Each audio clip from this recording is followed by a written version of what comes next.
بھائیو آپ خیال رکھیں گے، غور کریں گے، حضرت عبداللہ ابن عمر رضی اللہ تعالیٰ عنہ کے بارے میں پوچھا تو سیدہ فرماتی ہیں کہ نبی کریم صلی اللہ تعالیٰ علیہ وسلم نہ زیر لب مسکرائے اور فرمایا حفصہ تیرا بھائی ہے تو اچھا، لیکن میں نے سنا ہے کہ عشاء کی نماز پڑھتا ہے تو فجر تک سویا ہی رہتا ہے۔ او نوجوانوں، 10 بجے تک سونے کی بات نہیں ہوئی، 9 بجے تک سونے کی بات نہیں ہوئی، 11 بجے اٹھنے کی بات نہیں۔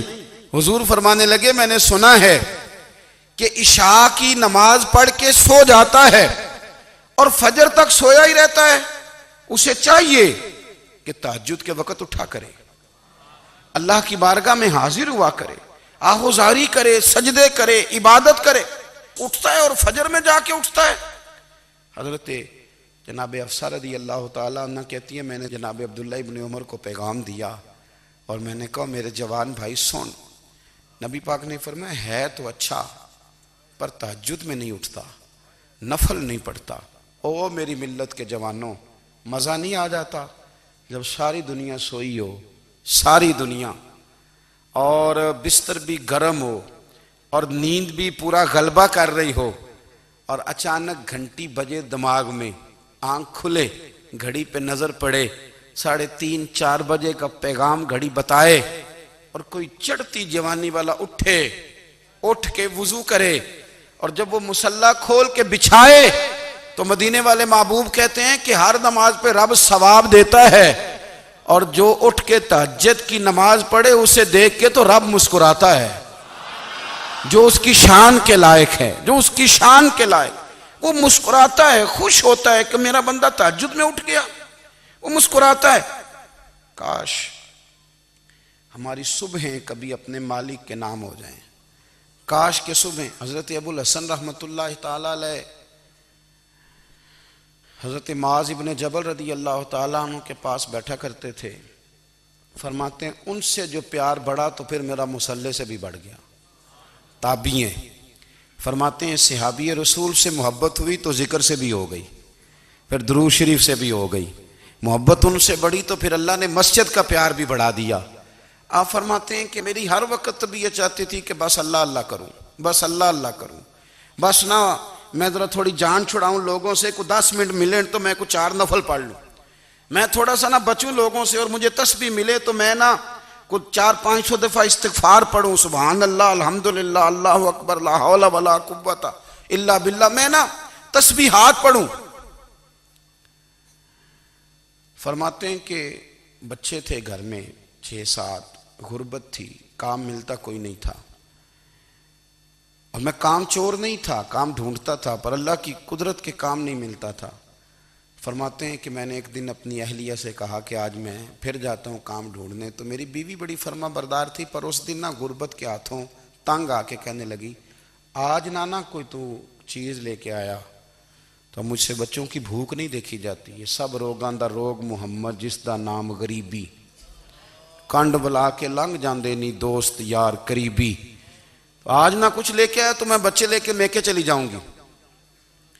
شیخ فرماتے ہیں کہ میں بڑا پریشان گھر سے نکلا، پر میں نے صبح سے لے کے زور تک کام ڈھونڈا، کام ملا کوئی نہیں، تو میرے دل میں خیال آیا چلو کام نہیں ملتا تو اللہ اللہ تو کرے نا، چلو بندوں کی مزدوری نہیں ملتی تو رب کریم کی عبادت ہی کرتے ہیں۔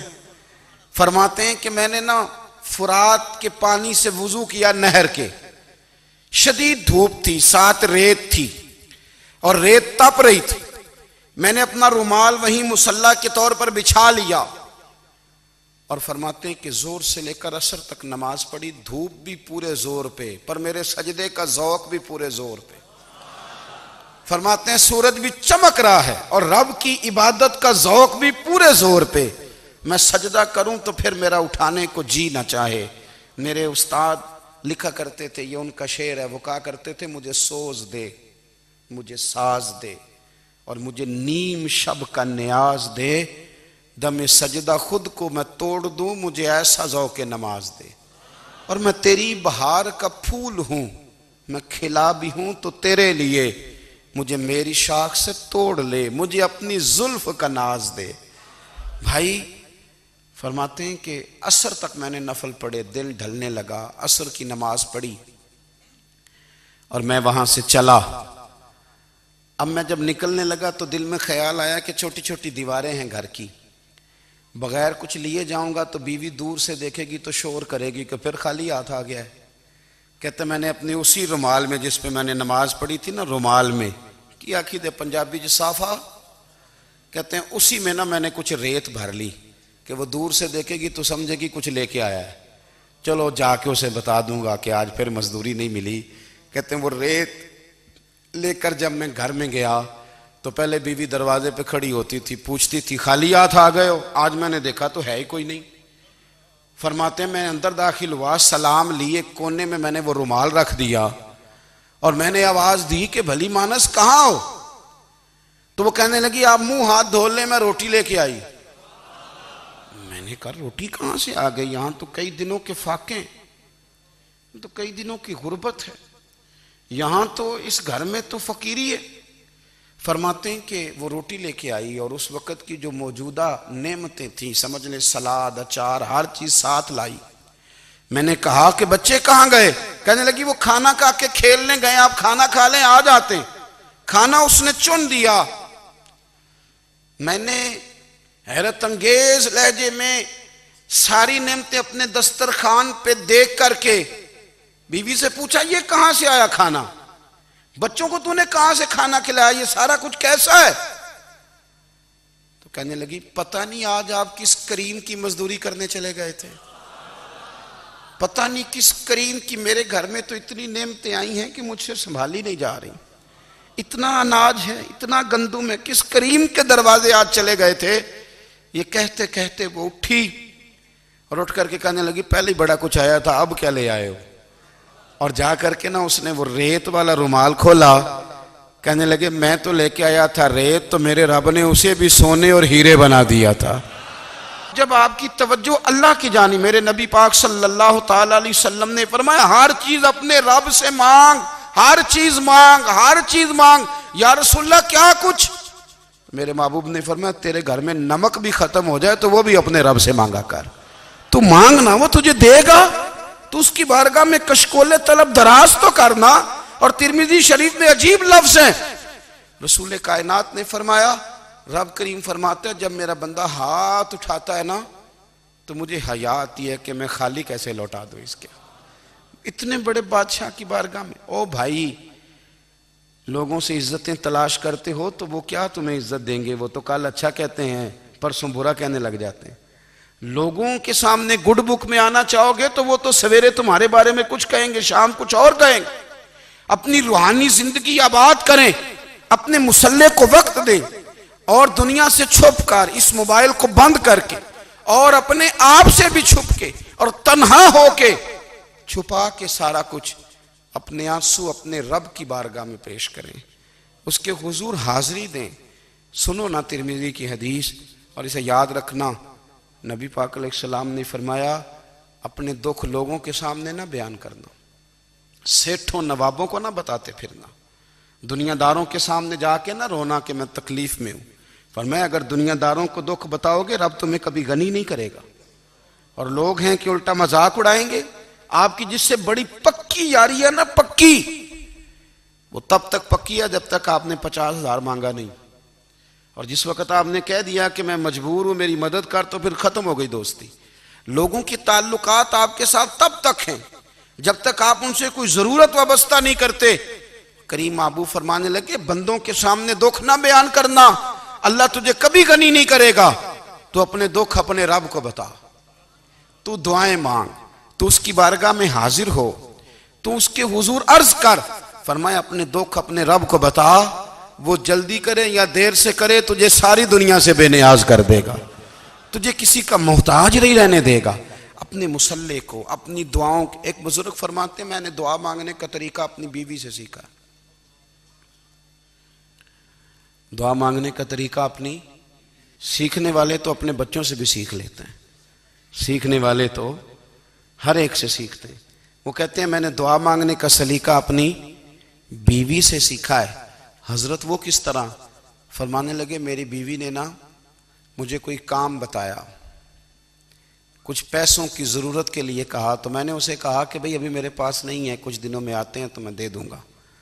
عورتوں کی عادت ہوتی ہے، وہ بار بار یاد کراتی ہیں۔ 2-4 دنوں کے بعد پھر اس نے کہا حضرت وہ میں نے کہا تھا کچھ پیسے، میں نے اسے کہا کہ ابھی میرے پاس نہیں ہے، کچھ دنوں میں ملتے ہیں تو میں تمہیں دے دوں گا۔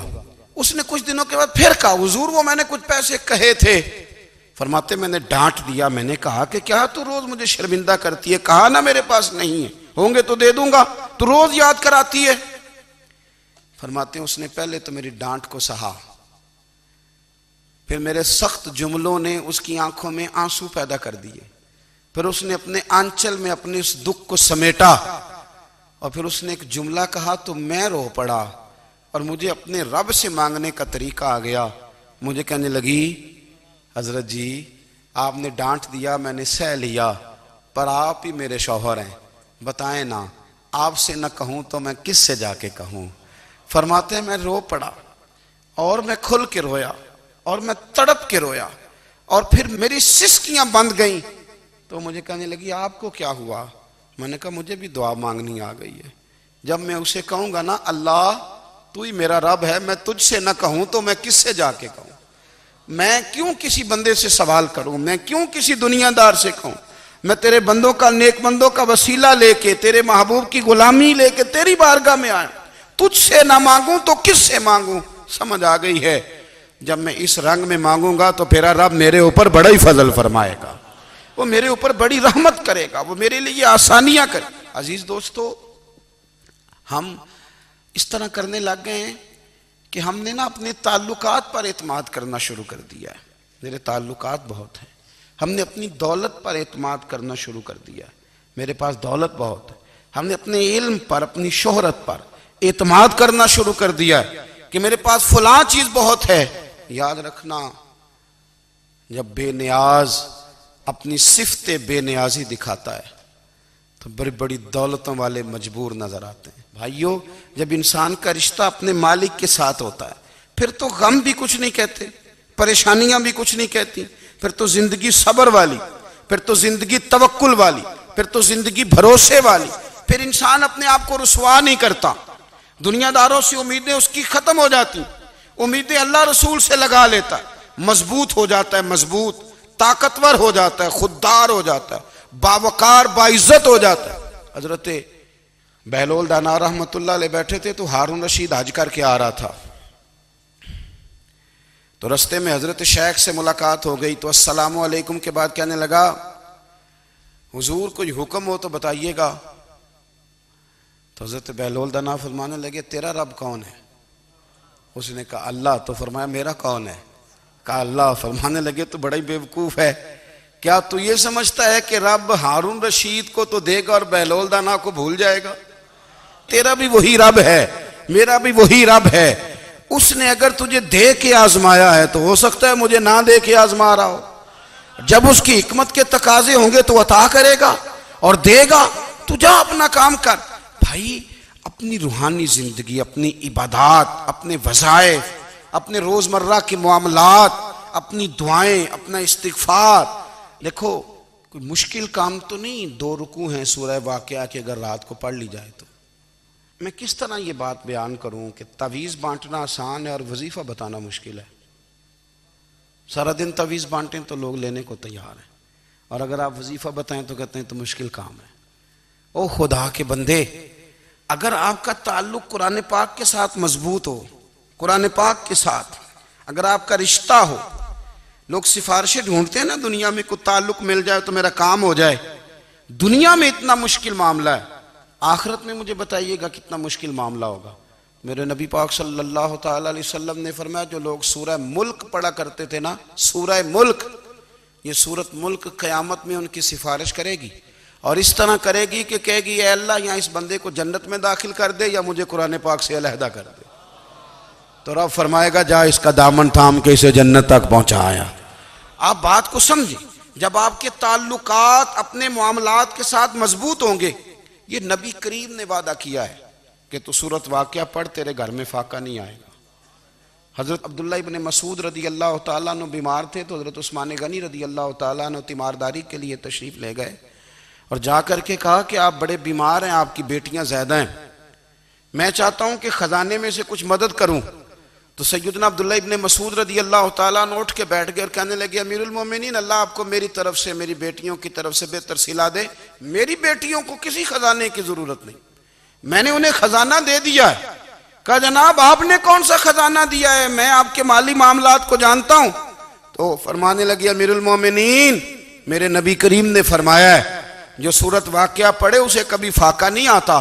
میں نے بیٹیوں کو یاد کرا دی ہے, یہ خزانہ میں نے انہیں دے دیا ہے. وہ سارے والدین سنیں جو بیٹیوں کے لیے پریشان رہتے ہیں. حضرت عبداللہ ابن مسعود نصیحت کر رہے ہیں, فرمانے لگے میں نے سورت واقعہ یاد بھی کرا دی ہے, پڑھنے کی عادت بھی ڈال دی ہے. حضور نے فرمایا ہے جو سورت واقعہ پڑھے اسے فاقہ نہیں آتا. کہنے لگے چاند تو اپنی جگہ چھوڑ سکتا ہے, سورج گر سکتا ہے, تارے ٹوٹ سکتے ہیں, پر مدینے والے رسول کی بات غلط نہیں ہو سکتی. حضور نے فرمایا فاقہ نہیں آئے گا تو انشاءاللہ کبھی بھی نہیں آئے گا. کرنے کا کام یہ ہے کہ ہم اپنے معاملات, اپنی عبادات, اپنی دعائیں کبھی 10 منٹ عادت ہو جائے نا دعا مانگنے کی علیحدہ سے رات کو. حضور نے فرمایا جو فرض نماز کے بعد دعا مانگے اللہ اس کی قبول کر لیتا ہے. نبی پاک صلی اللہ تعالیٰ علیہ وسلم نے فرمایا اللہ مسافر کی دعا قبول فرماتا ہے. حضور نے فرمایا اللہ مظلوم کی دعا قبول فرماتا ہے. حضور نے فرمایا بیمار سے دعا کراؤ اللہ اس کی دعا قبول فرماتا ہے. میرے نبی پاک نے فرمایا ماں باپ جب بھی اولاد کے لیے ہاتھ اٹھائیں, ویسے تے بلے شاہ تو آسمانی اڈدیاں ہی پھڑ دیں, جڑا گھر بیٹھا انہوں بڑھیا ہی نہیں. حضور فرمانے لگے ماں باپ جب بھی اولاد کے لیے دعا فرمائیں اللہ ان کی دعا کو قبول کرتا ہے. آپ اپنا تعلق بنائیں دعا کے ساتھ, عبادت کے ساتھ, مصلی کے ساتھ رشتہ بنائیں, استغفار پڑھیں. صلاح الدین ایوبی صلیبی جنگوں میں تھے, رات کو مسجد اقصی میں نماز پڑھی تو پریشان تھے. ایک بزرگ سے ملاقات ہوئی تو وہ کہنے لگے کہ آپ بڑے پریشان ہیں. کہنے لگے حضور پریشان اس لیے ہوں کہ پہلے ہی مسلمان کمزور ہے, اب میں نے سنا ہے دشمن کا ایک بحری بیڑا وہ جنگی سامان سے بھرا ہوا آ رہا ہے, تو اب ان کے پاس اور تلواریں اور نیزے آ جائیں گے, مسلمانوں کے پاس پہلے ہی وسائل کی کمی ہے, پریشان ہو کس طرح کر کے مقابلہ کریں گے. یہ بات کہتے ہی صلاح الدین ایوبی نے بزرگوں سے کہا حضور آپ بھی دعا کرنا, دعا کی بڑی طاقت ہے. میرے نبی پاک نے فرمایا دعا مومن کا ہتھیار ہے, دعا مومن کا, دعا مومن کا. حضور نے فرمایا تقدیر کو سوائے دعا کے کوئی چیز نہیں بدل سکتی. دعا مومن کا ہتھیار ہے, یہ کافر کے پاس کوئی نہیں, یہ ہتھیار ہے مومن کا. اللہ کرے آپ کو سمجھ آئے, پھر سنیں کئی بار کہہ چکا ہوں یہ ہتھیار ہے. کافر کے مقابلے میں جو تیرے پاس سب سے بڑا ہتھیار ہے وہ دعا ہے. دعائیں کرانی چھوڑ دی, کرنی چھوڑ دی, لینی چھوڑ دی. حضرت سیدنا انس بن مالک رضی اللہ تعالیٰ عنہ فرمایا کرتے تھے میں نے وہ رنگ دیکھا ہے جب حضور دعا مانگتے تھے اور حضور کی مقدس آنکھوں میں آنسو بھی ساتھ ہی بہا کرتے تھے, میں نے وہ انداز دیکھا ہے. تو صلاح الدین ایوبی بزرگ سے کہنے لگے آپ بھی دعا کیجیے, اور خود رونے لگے اور سر سجدے میں رکھ کے رونے لگے, اور عشاء سے لے کر فجر تک روئے, خوب روئے. صبح وہ بزرگ آئے تو صلاح الدین ایوبی کا خوبصورت اور ہنستا ہوا چہرہ دیکھا. کہنے لگے آپ بڑے خوش ہیں, رات تو میں نے بڑے روتے ہوئے دیکھا تھا. تو کہنے لگے حضور وہ جو بحری بیڑا آ رہا تھا نا وہ پانی میں ڈوب گیا ہے, اب وہ نہیں آ رہا, ابھی خبر آئی ہے تو میں بڑا خوش ہوں. بزرگ کہنے لگے اٹھ سینے سے لگ اور سن ایک بات, وہ بحری بیڑا پانی میں نہیں ڈوبا, وہ تیرے آنسوؤں میں ڈوب گیا ہے. وہ جو تو رات رویا ہے نا رب کریم کی بارگاہ میں تو وہ ڈوب گیا ہے. بھائی اپنا مصلی کا, عبادت کا, وظائف کا, اللہ اللہ کا سلسلہ اس کو مضبوط کرے, اپنی دعاؤں کے تعلق کو مضبوط کرے. دعائیں بڑے انقلاب برپا کر دیتی ہیں. ہم تھوڑے تھوڑے نا جب سے خشک ہوئے ہیں نا, خشک, اور میری تو جماعت ہی صوفیاء کی جماعت تھی. ہم تو داتا علی اجمیری کی جماعت سے, ہم تو خواجہ اجمیری کی جماعت سے, ہم تو شیخ احمد فاروق سرہندی کی جماعت سے, ہم تو صوفیاء کی جماعت. ہماری جماعت نے بھی وہ تعلق جو ہمارے بزرگوں نے بنایا تھا. بزرگ اللہ کے قریب کیسے جاتا ہے؟ ہمارے یہاں نا بہت سارے لوگ کہتے ہیں جی نظر ہو گئی تو کام ہو گیا. بھائی جو بخاری مسلم میں طریقہ ہے نا اللہ کا قرب پانے کا وہ تو نفل ہے. نبی کریم علیہ السلام نے فرمایا بندہ نفلوں کے ذریعے رب کے قریب جاتا ہے اور اتنا قریب جاتا ہے کہ پھر اللہ اس کی زبان بن جاتا ہے, اللہ اس کی آنکھیں بن جاتا ہے, کان بن جاتا ہے, ہاتھ اور پیر بن جاتا ہے. تو یہ تو عبادت ہے, یہ تو اللہ کی بارگاہ کی حاضری ہے جو آپ کو اللہ کے قریب کرے گی. تو اپنے نماز کو اہمیت دے کے ادا کریں, نمازیں موبائل بند کر کے ادا کریں. دیکھیں نا کچھ لوگ کہتے ہیں مجھے ٹائم نہیں ملتا نماز کا, تو میں کہتا ہوں یہ آپ نے بڑی جرت کی بات کی ہے. مجھے کو میرا پیر بھائی کہہ دینا میرے پاس ٹائم نہیں آپ کو ملنے کا, تو میں کہتا ہوں آج کے بعد آنا ہی نہ. تو کیا سمجھتا ہے, تو بہت بڑا آدمی ہے, تیرے پاس ٹائم نہیں ہے اور ہمیں ملنے کا ٹائم, موج کر. تو آپ نے اللہ رسول کو ہی کہہ دیا ٹائم نہیں. اور عجیب فلسفہ ہے نا, کہا جائے نماز پڑھنے آؤ تو کہتے ہیں کپڑے ٹھیک نہیں, اور کہا جائے کہ آؤ ذرا دعوت پہ چلیں تو کہتے ہیں 1 منٹ ٹھہر میں کپڑے بدل کے آیا. نماز کے لیے کہا تو کہتا ٹھیک نہیں, دعوت کے لیے کہا تو کہتا میں ذرا تیاری کر لوں, یوں جانا مناسب نہیں. یہ معاملہ ٹھیک نہیں. رب تو فرماتا ہے کہ جب تو مسجد میں آ تو زینت اختیار کر کے آ, خوب ذوق سے دعا مانگیں, خوب شوق سے نماز پڑھیں, خوب استغفار کا مزاج بنائیں. آپ لوگوں کے بیچ رہ کے سوکھ حاصل کرنا چاہتے ہیں, لیکن آپ کو پتہ ہے کئی مہینے غار حرا میں رہنا بھی مدینے والے محبوب کا طریقہ ہے. ہر سال اعتکاف بیٹھنا الگ سے, یہ بھی حضور کا طریقہ ہے. مسجد نبوی کے اندر دروازہ کھلتا تھا نبی کریم کا, پر گھر کے اندر نفل پڑھے نبی پاک. اور حضور فرماتے ہیں کچھ نفل نماز گھر میں بھی پڑھا کرو, گھر کو قبرستان نہ بناؤ. ہمارا گھر اللہ کے ذکر سے آباد ہوگا. اگر ہم نماز پڑھیں گے نا, میں جب سنت پڑھنے کے لیے گھر میں کھڑا ہوتا ہوں تو میرا جو 2.5-3 سال کا بیٹا ہے نا, وہ بھی میرے ساتھ نماز پڑھنی شروع کر دے. اسے پتہ کوئی نہیں نماز کیا ہوتی ہے, لیکن وہ بھی نا سجدہ نہ بھی کرنا ہے تو ساتھ لیٹ ضرور جاتا ہے. پتہ چلا بچے لیکچر دینے سے نماز نہیں پڑھتے, نماز شروع کر دیں تو بچے بھی شروع کر دیتے ہیں. ہم جب پریشان ہوتے ہیں تو لیکچر دیتے ہیں, تو لیکچر تو باہر شاید چل جائے, گھر میں کیسے چلے گا, گھر میں تو عمل چلے گا. تو میرے عزیز, آج کے اس روحانی اجتماع میں ہمارے دوستوں نے جو محنت کی, ہم نے بار بار اپنی نیت سے پوچھا خدا ہمیں معاف کرے اگر کوئی ذاتی شہرت ہے, کوئی ہمارے ذاتی مفادات ہیں, رب ہمیں ہدایت دے. ہماری یہ خواہش تھی کہ روحانی اجتماع ہمیں تھوڑا سا اللہ اور اس کے رسول کے جانب مائل کرے, کچھ ہمارا رشتہ مصلی کے ساتھ مضبوط کرے.